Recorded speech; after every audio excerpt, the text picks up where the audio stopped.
essa coisa que a gente fala fake news e tal, é isso, quer dizer, não são só as tecnologias, é a nossa própria vontade do que é o real, né?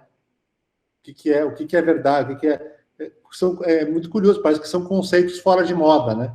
O real, o verdadeiro, parece que são coisas que bobagem, isso aí é coisa de velho. Cringe. É o que acontece hoje, né? Vamos lá. Aí tem outros projetos agora que esse é o mais tradicionalzinho de pesquisa de cultura visual, que é a minha coleçãozinha gráfica particular. Que ela é uma coleção pequenininha, são volumes mais simples, em que cada volume eu faço me dedico a um tema específico que eu considero interessante. Ela nasceu por acaso,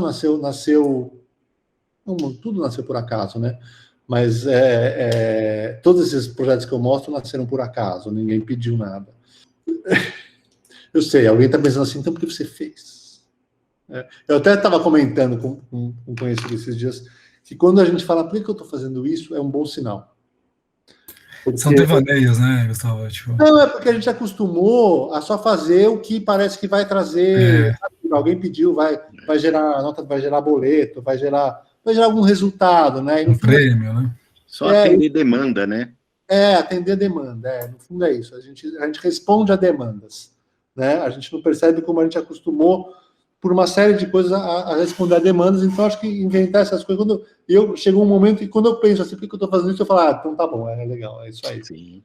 Mas não foi do dia para a noite. Por muito tempo eu falava, nossa, eu sou um imbecil mesmo, por que eu estou fazendo isso? Mas ficava quieto, não falava isso em palestras. Só comecei a falar quando eu resolvi isso. Quando eu já comecei a falar e rir, falar, acho legal. Não, você se libertou disso de alguma forma também, sim. Não completamente. Né? Sim. Sim. Eu acho que a busca por liberdade, no sentido assim, é uma das coisas que amarra tudo isso, né? Mas a liberdade também, uma liberdade, não a liberdade que o designer gráfico normalmente fala assim, eu quero liberdade criativa, sabe aquela coisa, cliente, me dá liberdade. Não é esse tipo de liberdade. Porque isso não é liberdade, isso é a hora do recreio. Ou que são coisas diferentes. Porque eu acho que essa visão de liberdade, nesse sentido do designer, né, que reclama por liberdade, é uma coisa infantil, né? Porque, no fim, todo projeto de design clássico, todo projeto que existe uma demanda, então, quando eu falo que a gente só responde a demanda, o problema não está que existe esse tipo de coisa. Todo projeto de design clássico, ele é um diálogo, ele vem de uma demanda. O problema, para mim, como eu disse no começo da fala e repito agora, e vou repetir mais algumas vezes porque eu sou uma pessoa repetitiva, é a gente reduzir tudo a isso. Né?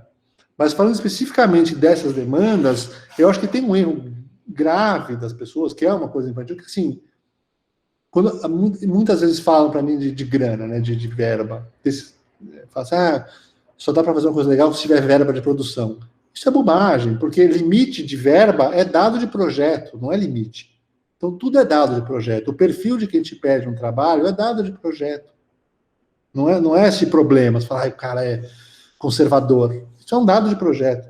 Todo projeto é um diálogo, todo diálogo você fala e você escuta. E é isso.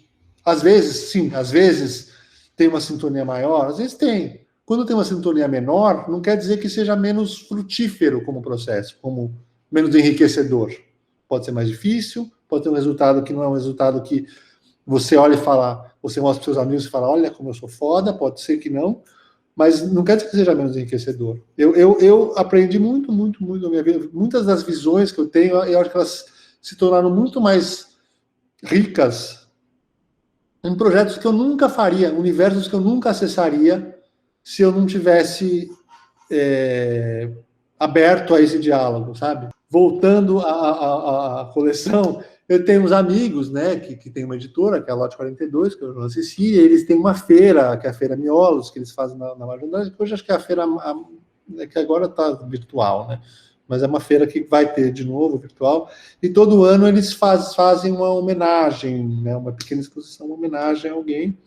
E nesse ano específico, foi 2017, eles não tinham ninguém, e por coincidência eu tinha comprado uns livros, né, porque eu tinha em Londres, tinha um escritório em Londres lá, Eu tinha comprado uns livros desse em inglês, chama Maurice Cox, e eu tava, enfim, tinha recém descoberto ele, e eles falaram, sabe, você conhece alguém para fazer, né? Eu falei, tem o Maurice Cox, eu conheço. Eles toparam. Aí eu falei, pode deixar, eu faço, eu organizo e tal. E aí eu comecei a organizar uma exposição apresentando ele, os livros que ele fez. Ele é um cara que a história dele é muito boa, porque ele é um inglês, né? Era um inglês, morreu. E ele nasceu em 1903, e ele tentou tudo, tentou escrever, ele tem um livro que ele mandou para a editora, tem a carta da editora falando, olha, legal, mas ele é muito experimental, não dá para publicar, desculpa, não dá. E no mês seguinte a editora publicou Finnegan's Wake, do Joyce, que quem conhece sabe que é o livro mais legível da história. Então ele tentou montar um ateliê, também ninguém comprava nada. Aí uma hora, quando ele tinha 60 anos já, ele cansou, e aí ele montou a editora dele, Gog Magog. Ele então escrevia, desenhava e imprimia. Mas ele começou a imprimir com matrizes não muito usuais, tipo esqueleto de pássaro, umas coisas assim. Então ele construía as máquinas. Então ele escrevia, ilustrava, construía as máquinas e imprimia os livros dele. Então era uma coisa total. E ele tinha 60 e poucos anos. Essa atividade foi de 60, 70 anos. E ele contava que, isso já era nos fins dos anos 50 e durante os anos 60. Ele contava que as pessoas queriam visitar o ateliê dele achando que iam encontrar tipo um jovem de 20 anos, muito, tipo, né, dos anos 60, e chegavam lá e encontravam um velhinho. E ele parou de receber as pessoas, esse era ele. Ele parou de receber as pessoas, porque as pessoas se decepcionavam muito quando chegavam, encontravam ele e vinham um velhinho. E eu achei a história muito boa. Só que assim, então eu organizei a exposição, só que a exposição durava um dia. A feira durava um dia, né? Na época durava um dia só, nem era no fim de semana. E eu falei, puta, eu tô fazendo todo esse trabalho para nada, né? Para nada não, mas por um dia só. Então eu falei, vou fazer eu não sei porque eu não sei porque eu falei, vou fazer uma coleção e não vou fazer um livro. Mas eu propus para eles, vamos fazer uma coleção. E aí eles toparam, a gente fez a coleção. Então esse é o número 1 da coleção, que apresenta alguns livros dele. E aí eu comecei a tentar elaborar qual que era outros números. Esse segundo número é A Cantora Careca do Maçã, que é um livro conhecido de muita gente que trabalha com design, que é a leitura gráfica que o Maçã, que ele era um artista gráfico francês, morreu no passado, acho que com 90 e tantos anos. Ele fez em 1964, ele pegou uma peça do Ionesco, que era a Cantora Careca, e quis transpor para o espaço gráfico todo o dinamismo, né, da encenação no palco. Então ele fotografou o elenco e deixou em alto contraste, e foi usando o texto e a imagem, modulando tamanho, posição, para tentar criar esse dinamismo num ponto em que ele acabou quase como fundindo, né, a linguagem verbal com a linguagem visual num só sistema, para recriar a peça. O terceiro livro é sobre o Sebastião Nunes, que é um mineiro que está ainda em atividade, ainda vivo, está com seus 80 e poucos anos também. O Sebastião, ele começou a trabalhar no fim dos anos 60, meio naquela turma de poesia visual, né, foi um processo e tal. Era um trabalho legal, mas não era nada assim que eu fale, putz, que coisa incrível, assim. Ele já tinha, enfim, era legal, mas no fim dos anos 70 ele deu uma descambada e fez umas obras absolutamente originais, assim, que misturava texto e imagem de cada livro de um jeito. Então esse livro, por exemplo, ele escreve uma narrativa única de ficção, que ele escreve como se fosse uma sequência de anúncios publicitários, o livro inteiro. Só que é uma narrativa só de ficção. E ele tem uma coisa de crítica social muito forte. Esse é o Enterro da Classe Média, que ele fez um caixão. Era um caixão, o livro é um caixão. E isso, para mim, é muito legal, porque isso eu fui dessa coisa de falar livro-objeto. Para mim, isso é um livro-objeto. É um livro que ele é um livro-objeto. Ele não é um instrumento de exposição para fruição de artes visuais num museu. Ele é um instrumento vivo que no dia que eu ganhei, ele me deu um caixão desse, que eu saí na rua para mostrar para uns amigos, eu andei meio quarteirão, tipo, 10 pessoas olhavam para mim, assim, quer dizer, ou seja, é uma coisa que, de fato, ele tem esse caráter ativo do livro, né, não é uma coisa simplesmente Não é passiva, né? E o meio é a mensagem, né? Voltando ao McLuhan lá, Sim. O próprio objeto ele já comunica também bastante coisa, né? Além do que tá do conteúdo, né? Que nem você está falando, a imagem é a palavra, né? Então, o livro se espera só um bando de palavras ali, né? De letras, né? Quer dizer, mas o próprio objeto em si ele tem um forte traço de significado, né? Do conteúdo. Sim. E não é aquela coisa. Como é que eu vou dizer? Muitas hoje tem essa coisa do livro objeto, que é uma coisa que é meio, muitas vezes é muito tá bom, entendi. Okay. Estético, né? E é uma coisa que não gera nenhum tipo de, sabe, é isso, né? Não é simplesmente quase um. Esse é o quarto volume, que esse também é curioso, porque ele é um livro que eu peguei 2 livros do começo do modernismo do Brasil, um do Vicente Chego Monteiro e um do Alcântara Machado, que são livros que são anteriores aos livros do Oswald de Andrade, né? Eu tinha lido, na verdade, essa ideia surgiu porque quando reeditou aquele caderno de poesia, o primeiro caderno de poesia do Oswald de Andrade, que é um livro lindo, na verdade, é um livro lindo, né? Reeditou um facsímile, acho que em 2018, e eu estava lendo, tinha uma apresentação do Augusto de Campos, falando, é o primeiro livro objeto do Brasil. E aí eu falei, pô, né? Não falei pô, porque é Augusto de Campos. Falei, talvez não seja o primeiro. Talvez eu peguei esses 2 que são anteriores. Eu falei, eu acho que a gente tem esse problema, né? De estar cada vez mais reduzindo tudo, né? Reduzindo, sabe? E eu falei, vou pegar esses livros, vou juntar e vou falar sobre eles. Então eu falo sobre eles. Eu falo um pouco de 22, né? Tal.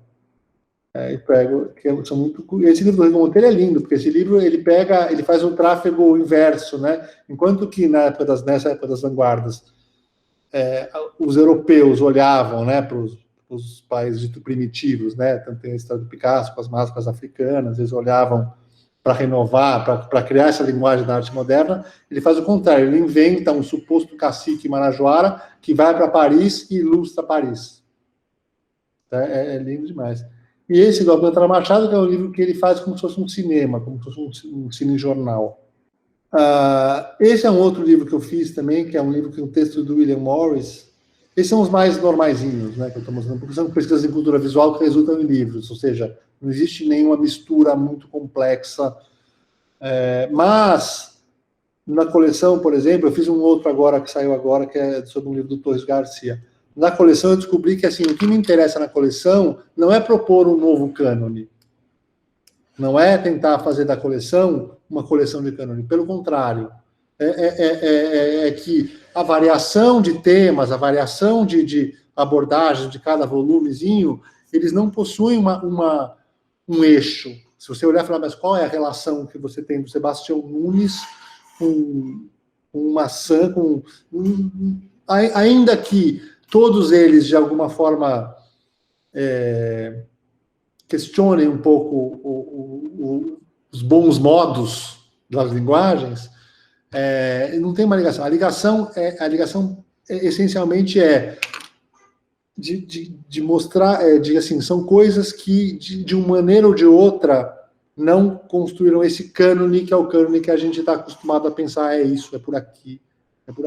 Então, a ideia da coleção é mostrar que existem outras coisas que estavam à parte. Pode tanto ser uma parte, mas não tão à parte, quanto realmente à parte. Não importa isso. Mas é que o conjunto funcione muito mais como um mecanismo de que o leitor perceba como existem outras possibilidades para ele mesmo montar a listinha dele, para ele ver o que interessa, para ele praticar, do que especificamente para propor, falar, troca aquela lista do cânone por essa minha lista aqui. Não é essa ideia, pelo contrário. Enfim, isso não é nada contra, isso eu falo no livro, nesse quarto livro, eu falo especificamente isso quando eu falo do Oswald de Andrade e Mário de Andrade, não é nada contra o Oswald de Andrade, nem Mário de Andrade, nada disso. Nada contra os medalhões, não é isso. O problema é que eles são usados como escadas para consumo, tanto de quem produz o conteúdo quanto de quem consome esse conteúdo. E isso é uma coisa extremamente redutora, de novo, do jeito que a gente vê as coisas, entendeu? Eu vejo muito essa provocação, assim, eu percebi, assim, essa coisa de você parar para se questionar sobre o que foi colocado para a gente, não de fato o que deveria ou poderia ter sido, entende? Então, às vezes, você mostrou algumas coisas aí que tem técnicas diferentes, tem maneira de fazer diferentes, tudo bem, às vezes o mercado não abraçou aquilo por uma questão de tecnologia daquele momento, né? Mas isso não significa que não pudesse ter sido feito se não tivesse um interesse econômico por trás, diferente do que o que havia naquele momento, entende? Então, essa provocação não leva muito aí, assim. É isso. E isso de interesse econômico, ele acontece em vários níveis, né? Tanto no nível micro de um projeto específico, quanto uma coisa mais ampla, né? Então o que a gente acaba consumindo como os clássicos são muito mais os vitoriosos do que os clássicos, né? A gente consome como o que era bom sobreviveu, na verdade quem ganhou sobreviveu.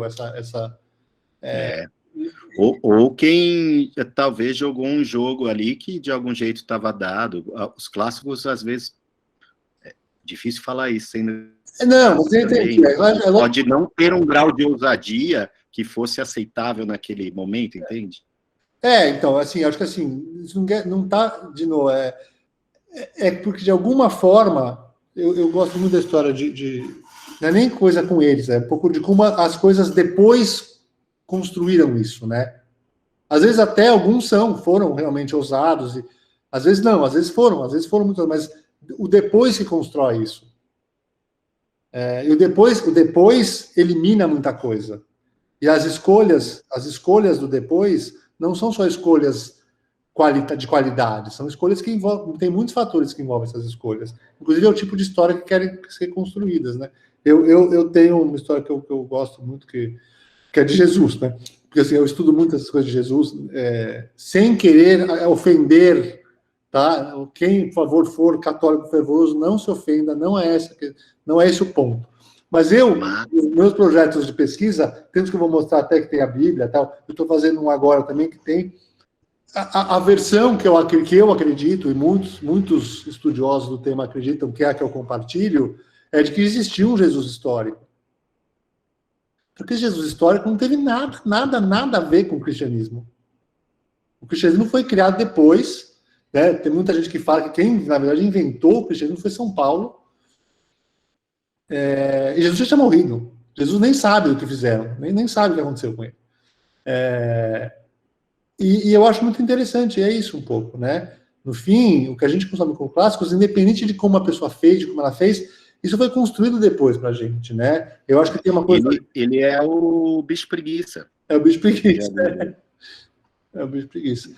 E o que eu ia falar assim, essa coisa que hoje a gente precisa de curador para tudo, sabe? A gente perdeu um pouco a liberdade, um pouco da gente falar, tudo você tem curador, né? Curadoria de hambúrguer, curadoria de sábado de manhã, sabe? Umas coisas que você fala, eu perdi tudo, perdi mesmo, perdi né? É isso. E essa curadoria, a gente tem a ilusão de que ela ajuda a gente a ver o que importa mesmo, ou a aproveitar o que há de melhor, sem perceber que ela está fazendo a gente ir para um lado aqui. Sabe, sempre que eu falo de Jesus, alguém sai do negócio. É impressionante, né? Uma pessoa saiu. É sempre assim, meu. É forte. O presencial é sempre pior, né? Não nem entra em detalhe. A pessoa sai olhando feio no presencial. Então. Mas, enfim. Mas eu acho que tem isso um pouco, né? Eu acho que essa coisa das pesquisas, de buscar... Quando a gente fala dos clássicos, eu entendo o que você está falando, Rodrigo. A gente não está falando que assim, todo clássico é uma porcaria. Não é isso. É só um pouco, a gente tem que entender que essa associação direta que a gente faz, os clássicos eram os melhores, e o que eram os melhores sobreviveram, isso é uma visão redutora. Isso não faz deles todos piores, mas essa visão é uma visão redutora, e é uma visão que alguém fez com algum interesse. A gente achar que sim, que isso foi tudo, aconteceu, é meio... Vamos lá. Então, esse do William Morris, eu peguei uns textos do William Morris, que são textos... Esse é um livro muito simples que eu fiz, mas eu acho que é interessante que ele basicamente são textos do William Morris, eu não fiz nada, aqui só escrevi um prefácio. Mas eu fui pesquisando, eu fui recheando de conteúdo iconográfico por conta própria. porque o texto que eu originalmente fui chamado para fazer só o projeto gráfico do livro. E aí comecei a ler o livro, e eram textos do William Morris, falando sobre, muitos eram transcrições de palestras dele, que ele dava sobre manuscritos medievais, falando assim, aqui no slide 34 podemos ver este trabalho de preto e branco do livro de Gunther Steiner. Eu falei, não, esse é o livro mais chato do mundo. Porque, assim, um cara no século XIX, escrevendo em texto, uma projeção de slide da Idade Média, que você não está vendo, ou seja, que ninguém vai falar, tá, eu sei, Gunther Steiner. Eu falei, é o livro mais chato do mundo. Então eu comecei, por conta própria, a encher de imagem, para que de fato fosse legal o livro, sabe? Quando todas as coisas que ele está citando, você tem exemplo lá, você tem... então essas imagens todas que eu coloquei no livro, não são imagens que ele tinha escolhido, nem são imagens que eu fui achando que eu podia juntar para tornar o livro um livro mais interessante. Inclusive os livros que ele produziu. Você fez uma curadoria, então, hein? Eu fiz uma curadoria. Mas esse teve demanda, Gustavo? Esse aí alguém te convidou? E esse sim, me chamou para fazer o projeto gráfico. Sim. No fim, eu fiz, foi um pesadelo na minha vida isso, porque isso era a programação, né? Porque, em tese, esses meus projetos, eu sou todo organizadinho, né? Porque eu tenho que... Enfim, eles demandam muito tempo, e para eu conseguir dar conta, eu preciso... E esse meio... Foi um pesadelo na minha vida de organização. Mas, no fim, ficou... Mas, assim, ele ia ter só texto. Ele não ia ter foto, não ia ter nada. Era só texto. E essas imagens, elas têm... Não tem... Elas só têm uma associação estética, assim. Ou tem alguma coisa, são todas da mesma época, todas... Não, essas já são outras. É que aqui está misturado um pouco, né? Tem os livros dele, esses são os livros dele, que ele produziu. Esses aqui. Sim. Agora, aquelas da Idade Média, que eu peguei tanto da Idade Média quanto dos incunábulos, eu tentava procurar exatamente aquele que ele encontrava, aquele citava, né?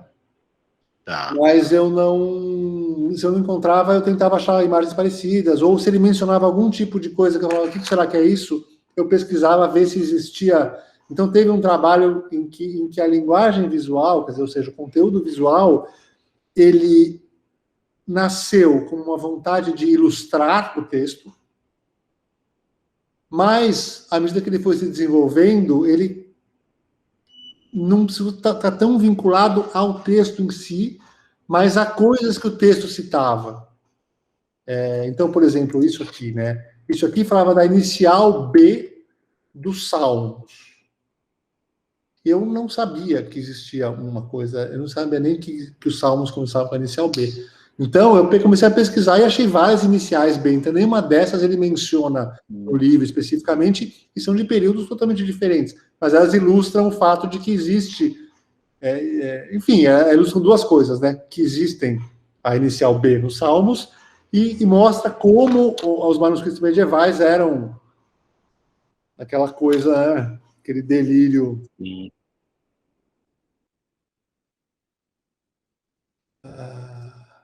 Tem alguns que são pesquisa histórica, mas são um pouco mais avacalhados.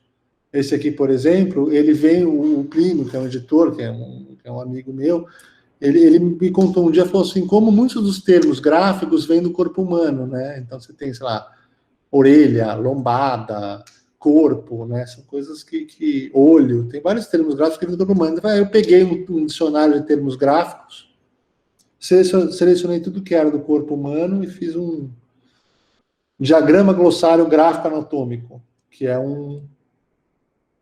uma coisa anatomia, mais que os textos são só de termos gráficos. E aí tem umas coisas que são, tipo, né, coluna, tem uns termos conhecidos, tem uns termos que não são conhecidos, né, tipo tímpano, e tem umas piadas, né, no fundo tem umas piadas. Então, tem uma coisa que, assim, como esses projetos não são acadêmicos, eu posso fazer umas piadas, então eu ponho, sei lá, brochar, né, brochar, se fosse um trabalho acadêmico, eu não ia poder botar o brochar. Mas existe o brochura. Então, mas eu ia ter tirado eu ia ter...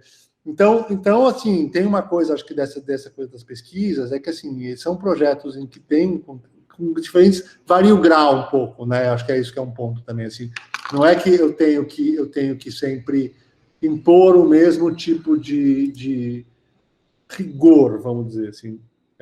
Existem graus diferentes de rigor, existem graus diferentes de liberdade que eu dou, e graus diferentes, inclusive, de ser meio, falar, deixa eu me divertir um pouquinho aqui, e tudo bem.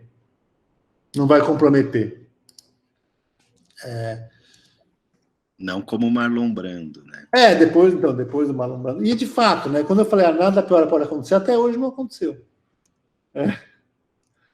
Esse aqui eu fiz também, quando teve a eleição de 2018, né, de presidente, bem quando teve a facada do Bolsonaro, que foi quando a coisa começou a descambou, né, virou toda aquela coisa deprimente. Por coincidência, eu estava lendo um livro, tinha uma coleção inglesa, que eu achei que era uma coleção de memória gráfica, mas ela era legal, porque era uma coleção, não era técnica, né? Porque às vezes tem texto técnico de memória gráfica que é uma coisa meio chata, porque você tem a imagem lá, que tem sei lá, como se tivesse essa imagem. Aí o texto fala, temos um círculo perfeito, no centro um coração vermelho. Em cima, numa letra sem serifa, eu. E embaixo, Maluf curvado. Quer dizer, está descrevendo, você fala, eu estou vendo, meu amigo, eu estou vendo. Então, não tem uma... É quase como se fosse isso, quer dizer, para mim, a graça... Eu sei que todo projeto gráfico que eu faço, ele é fruto de um monte de coisa que sai naquele negócio.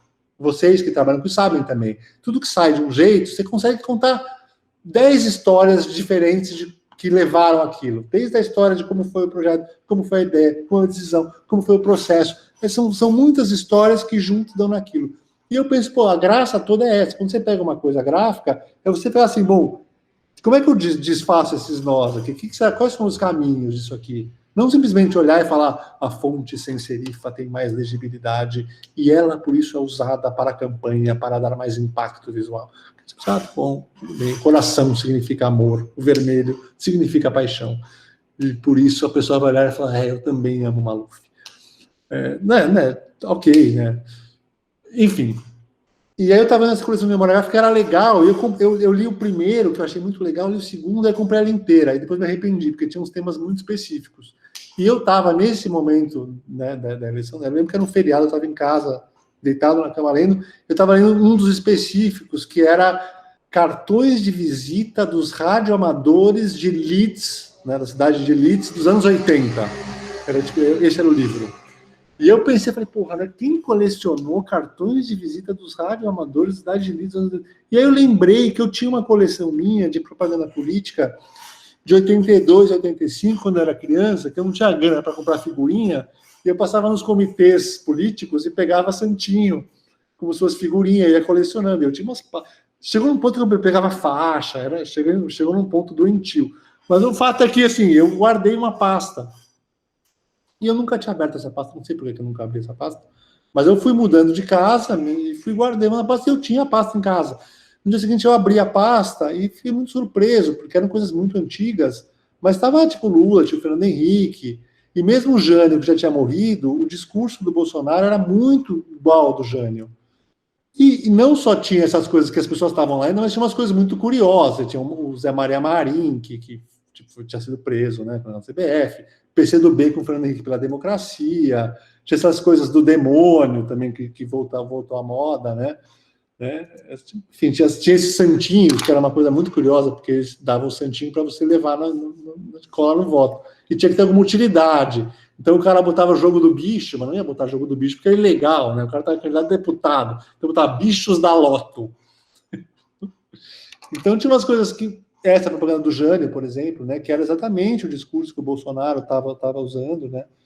Exatamente. Aí eu pensei, passou 30 anos, 35 anos e meio. E aí, né? Não evoluímos nada. E aí eu falei, vou fazer alguma coisa com isso. E eu não sabia o que fazer. E eu comecei a fazer algumas coisas. Então eu falei, vou fazer algumas coisas até a eleição. Uma das coisas que eu peguei uns cartazes mais dessas coisas que tinham mudado, eram as mesmas pessoas, só que mudando de contexto, imprimi e colei na cidade. Então, eu reimprimi e colei na cidade. Jane, ele voltará. Minha ideia inicial era colar próximo, eu colei perto de metrô, que eu achava que eu podia ficar lá e ver o que as pessoas, se elas reagiam ou não. Porque eu tinha feito um livro, um experimento, um ano antes, que era o Valfrido, em que tinha essas coisas de colar cartas na rua, mas como era tudo secreto, eu nunca soube o que as pessoas achavam de verdade, né, das coisas. Então eu falei, não, vou fazer um que eu vou colar e vou ficar lá no metrô, ninguém vai achar estranho se eu ficar parado no metrô, porque as pessoas ficam paradas na porta do metrô. Só que aí minha vida estava de cabeça para baixo, na época eu não consegui ver nada, só consegui tirar essas fotos. Mas eu fiz isso, né, fui colando, fazendo combinações específicas, né, e fui colecionando as coisas, as campanhas. Então, eu peguei a campanha do Bolsonaro, que tinha o joguinho do Bolsonaro, em que ele batia nesse caso, ele transformava em um cocôzinho, assim, tipo, ele está socando uma manifestante mulher, gorda e negra, e mata ela e transforma num cocôzinho, que era o joguinho. Tinha os eventos, né, da passeata do Elinão, que era a grande diversão de inventar um evento engraçadinho para fazer a pasta do Elinão.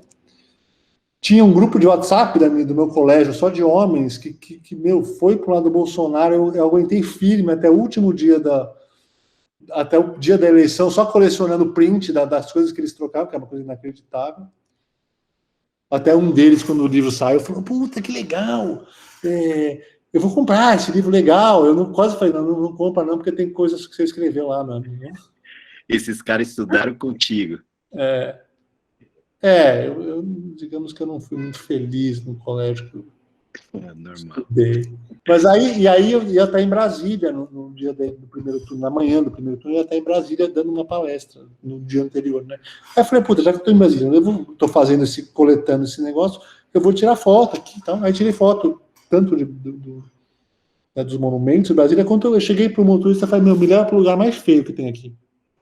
Aí me levou para alguns, até que eu cheguei nesse lugar de Chão da Estrutural, que é a cidade estrutural, que é tipo uma favela que foi construída, um bairro, não é uma favela, mas é um bairro pobre, construído do lado do que era o maior lixão da América Latina, que era o lixão da Estrutural. E eu tirei várias fotos de lá, inclusive essa, que eu não sei o que era, parece um boneco de Olinda, né, mas eu achei ela é muito boa para simbolizar o momento, assim, esse sorriso meio descascado, assim. E essa bandeira do Brasil, que era de uma Copa do Mundo, né? Era uma Copa do Mundo, sei lá, se o Brasil perdeu antes de pintarem o azul, mas era uma rua de Copa do Mundo, não era um protesto. Ela é vazia, né? Mas ela não era um protesto, ela era um. E aí eu tirei um monte, aí quando teve o primeiro turno, o segundo turno da eleição, na verdade, não. Eu tinha colocado como programa que eu ia coletar até o primeiro turno e escrever até o segundo turno. Então eu peguei tudo que eu tinha de coisa visual e juntei nesse livro, que é um livro que é uma narrativa que chama Brasil 00, que é um livro que é essencialmente narrativa visual, só que de vários tipos. Então ele tem ele começa com uma memória gráfica, ou seja, ele é um livro clássico de memória gráfica, que eu pego algumas da minha coleção particular de propagandas políticas e reproduzo. Eu tiro foto também dos cartazes que eu colei, coloco as campanhas de 2018, coloco fotos minhas de Brasília. Então, é uma narrativa essencialmente visual, só. Os textos que tem são textos de legenda, contando um pouco da eleição de 82, quase como uma legenda jornalística.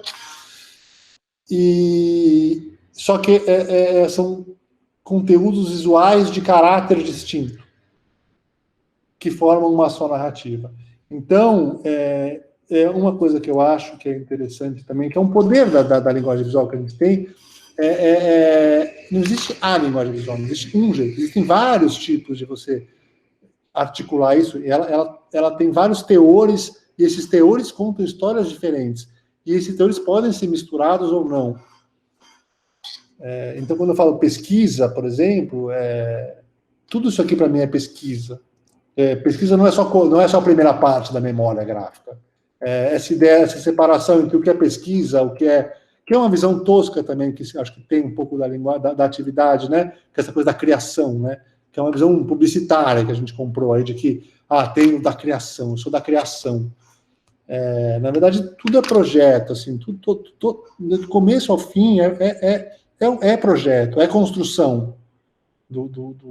E se você não percebe a riqueza que tem em todas as etapas, ou que como tudo é criação, acaba ficando uma visão que é uma visão publicitária mesmo, né? Nada contra, vamos dizer, quem acha legal a publicidade, mas é outra coisa, né? São outras coisas. Mas é egocêntrico achar que a criação está no momento ali do... Eu sempre que eu dava eu não falo muito dos projetos, assim, eu falo desses meus projetos do Brasil, eu não falo muito, mas eu sempre pego aqueles que têm as ideias mais bestas. Porque tem algumas coisas que a ideia é muito idiota, mas a execução é legal, a pesquisa é legal, enfim, o resultado é legal, as pessoas acham legal, aí quando você conta a ideia, é uma ideia totalmente idiota. Porque para desmontar exatamente isso de que design gráfico tem a criação, que é tipo... Né, isso assim, em alguns casos, existem projetos que são assim, existem projetos que são de outro jeito, a gente não tem por que limitar, né? Eu acho que é exatamente essa ideia, isso que eu falo, essa ideia de que a gente encontra soluções, o designer é quem traz soluções, isso acaba limitando a gente ao jeito que a gente enxerga a gente mesmo, e a gente enxerga o que a gente pode fazer. Outro dia meu moleque falou que eu não era designer porque eu não desenhava, fazia tempo que eu não desenhava mais. Eu falei, porra, peraí, cara, estamos construindo tudo junto lá, sempre, todo dia. É mais ou menos. Então, tem umas coisas que são muito... É muito curioso, né? Porque parece que assim, vai se perdendo por um lado, mas vai se pegando no ideal também por outro, antigo, enfim. Esse aqui foi um dos primeiros que eu fiz, que chama Cidade São Paulo Cidade Limpa. Que quando teve a lei Cidade Limpa, vou passar rapidinho isso, tá? Mas quando teve a lei Cidade Limpa, que baniu outdoor, na mídia gringa saía como se São Paulo tivesse feito uma revolta contra a publicidade, o que não era verdade, né? E o que me chamava a atenção não era tanto os outdoors, mas era os pequenos comércios, porque a lei Cidade Limpa, ela limitava não só os outdoors, proibia outdoor, mas limitava o tamanho de placa de fachada. Era um tamanho proporcional à fachada, à área da fachada. E o que me chamava muita atenção eram os pequenos, e era uma puta multa alta, né? E os pequenos comerciantes, eles meio correram, eles não tinham grana para trocar a placa no dia seguinte, então eles correram meio para dar um jeitinho aí de entrar na lei sem perder a placa, e cada um fazia de um jeito. E o que me deu a ideia foi esse aí, que era o cara claramente tinha estacionamento, né? Olhou e falou, bom, minha placa pode ter, pela lei, tantos centímetros, né? 1 metro e pouco. Se eu cortar aqui e cortar aqui, todo mundo vai saber que o meu é o estacionamento, né? Então teve um cálculo aí dele cortar no lugar certo para entrar na lei e ficar... E eu falei, pô, isso é tão legal, isso vai sumir, né? Porque uma hora esses caras vão ter grana para... Enfim, vão ter grana para botar a placa, né? E aí eu fui um dia na Lapa, né? Era Pompeia e na Lapa, isso. Que era um caminho que eu fazia de onde era Rex para um cliente que eu ia sempre. E eu falei, vou começar a tirar foto. No fim de semana fui e tirei foto das coisas que eu achava interessantes. Então, esse aqui que cortou a placa, esse aqui que tirou o nome dele, né? Fala, bom, eu deixo o que eu faço. O que importa é o que eu faço, não o meu nome. Esse aqui que tirou tudo menos o nome dele. Falou, não, tira tudo, mas meu nome vai ficar, porque eu fiz essa loja. E esse que falou, não, o que importa é o telefone, porque se tem o telefone, o cara me liga e eu falo qual é meu nome, o que eu faço. Então eu fui tirando essas coisas que as pessoas escolhiam o que tirar, né? E esse aqui que pintou a letra caixa de branco no branco, falei, pô, branco no branco é branco, sabe? Multar se eu deixei branco no branco. E aí eu escrevi umas ficções meio como se fosse cada um contando a grande ideia que ele teve. Os textos são ficcionais, mas são verdadeiros. E eu achei um trabalho, é muito curioso que eu achei um trabalho de uns alunos do Porto, de Portugal, da Universidade do Porto, sobre azulejos do Porto. Eles disseram que eles usaram o método Gustavo Piqueira, que era entrevistar os moradores. E é muito louco, porque é isso, né? Tem essa coisa também do que é ficção, o que não é, o que é verdade, o que é mentira, que é uma outra coisa que eu passei a acessar nos meus trabalhos, que eu acho muito curiosa, né? Se a gente faz uma coisa num modelo, e aquilo é lido como não ficção. Se a gente faz de outro, parece que é ficção. E isso também tem a ver com como é que a gente cria imagem, né? Com que fim a gente cria as imagens. Esse livro eu fiz com... Então assim, e se eu falar pesquisas em cultura visual, na verdade, o que é cultura visual? É a cidade que eu vejo, basicamente. Isso aqui era uma coisa, esse Estácio eu via no trânsito, todo dia, e peguei como matéria-prima para isso. Esse aqui foi um outro livro, eu vou começar a falar rapidinho agora, porque já são 9 horas e não estamos nem na metade ainda. Todo mundo me falava assim, não, você tem que ver o livro. Tinha um livro chamado Fachadas e Platibandas, que era um livro de uma fotógrafa que tinha feito um livro do Moreira Salles. Todo mundo me falava desse livro, você tem que ver o livro, porque tem as casas, que era um livro, apesar que todo mundo tinha o livro, menos eu, e que eram fotos dessas fachadas de casas populares do Nordeste, que tinham essas platibandas com umas cores diferentes, umas coisas meio, aquela coisa, sabe, Brasil profundo, arte popular. E eu falei, não, é isso aí, também comprei o livro, também vi o livro, e achei que eu ia chegar lá e ia encontrar essas coisas. Aí cheguei lá, pá, né? Dei de cara com, tipo, essas coisas, que eram revestimento de banheiro com o padrão da calçada de Copacabana usado na casa. E aí eu falei, porra, e eu pensei, e assim, eu fui educado para gostar disso, achar isso, não, a arte popular, o Brasil profundo e tal, e achar isso horrível, né? Tipo, tem até um termo que eu descobri depois que eles usam lá, que é banheirização. Mas aí o que eu pensei, eu falei, pô, mas espera aí, é a mesma coisa. Isso e isso é a mesma coisa. São casas populares feitas pela população local, sem curadoria, com repertório próprio, usando os recursos, tanto econômicos, quanto de repertório, quanto de materiais disponíveis que tem à mão, buscando se diferenciar do vizinho. É a mesma coisa. E por que então? Que raios? Eu já sou pré-instalado, meu olhar, que eu acho tão incrível e sofisticado, está pré-condicionado a achar isso lindo, maravilhoso, e isso péssimo, terrível. E aí, então eu fiz um livro. Na verdade, eu mudei toda a viagem. A minha viagem virou entrar nas cidadezinhas e tirar foto dessas coisas. E não só isso, também essa coisa de grade, né? E essa coisa de grades, de muro e grade, é muito interessante. Porque, assim, quando eu vi essa foto, por exemplo, eu acho muito, muito interessante, porque se você for olhar, o muro é novinho, mas o resto, você olha no chão da casa, você olha atrás, porque a casa não tem massa, não tem nem... Então, é o muro que é o foco. Eu pensei, primeira coisa que eu pensei, eu falei, puta, né, até aqui chegou, né, o tráfico, tal, violência, né, mas eu conversando com umas pessoas, elas falavam, não, aqui é tranquilo. Então, o muro era uma coisa simbólica, meio aspiracional, sabe, do condomínio, da casa de condomínio, da casa, era uma coisa simbólica. E depois, estudando, eu vi que tinha muitas, mesmo as cidades do fim da Idade Média, da Europa, elas eram muradas, muitas vezes era só também simbólico, era só como uma coisa de mostrar que ela era murada. É a mesma coisa, aqui você tem muros que são muros símbolos o muro virou símbolo de status. E é uma coisa triste, né? Então eu peguei documento, tirando as fotos dessas coisas, então tinha muro com banheiro, e fiz um livro sobre isso. O texto do livro, ele coloca a questão. Quer dizer, basicamente ele é um texto que fala sobre esse meu olhar, que eu questiono o meu olhar. Quer dizer, como é que eu tenho que achar isso aqui? Como é que eu acho isso aqui? Como é que eu classifico? Por que uma coisa eu gostava, por que outra coisa eu não gostava? Enfim, o texto do livro, ele coloca essa questão, ele não responde nada.